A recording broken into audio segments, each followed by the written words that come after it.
आपको पागल बना नहीं है, आप पहले से हो।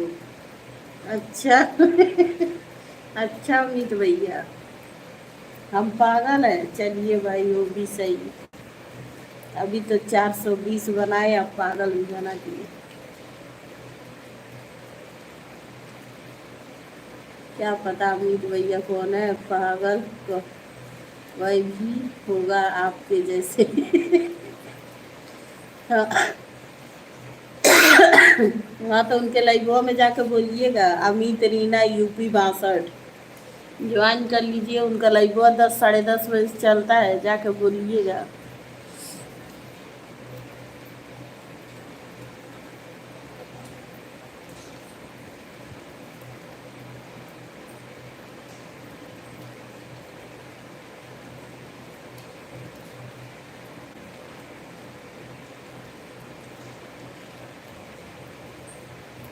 अमित भैया अपने आप को पागल बोल रहे हैं आप, क्या बात है?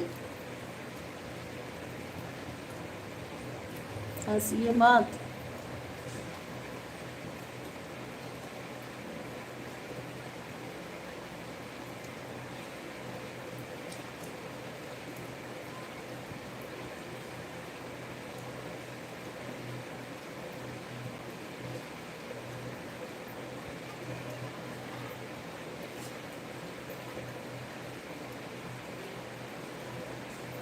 हम पागल के लाइव में जाने का शौक नहीं है भाभी जी, वो तो आपका आवाज़ बहुत मीठी, इसलिए मैं आ गया। अरे बाप रे!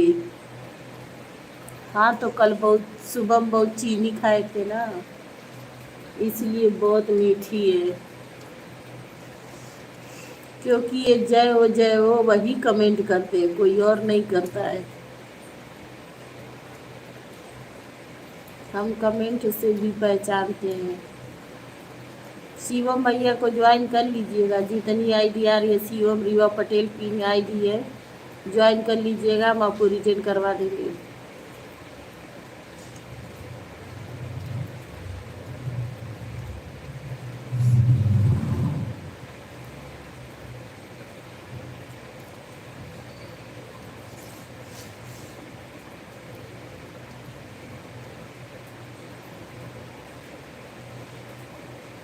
बहुत हंसी आ रही है।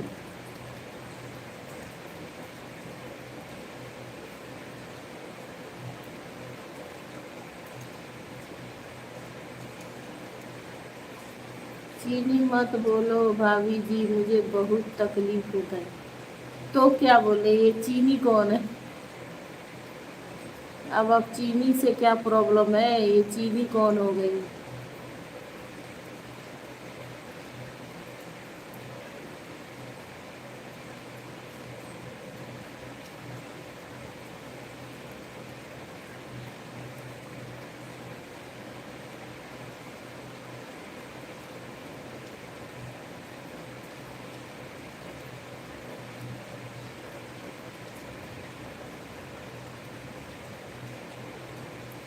ये चीनी कौन है आपकी जो आपको तकलीफ? नमस्ते भाभी जान, नमस्ते मेरे प्यारे देवर जी, कैसे हो आप? कहाँ चले गए थे आज, जल्दी आ गए हो आप? क्या हाल चाल है? ठीक है, आप बताइए कैसे हो? आपका खाना पीना बना कि नहीं, चाय नाश्ता किए कि नहीं?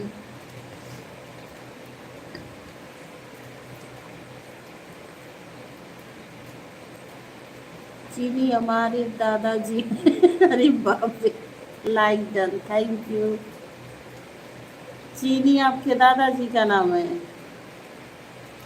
तो इसलिए आपको तकलीफ हो रही है, क्योंकि आपके दादाजी है कि नहीं इस समय?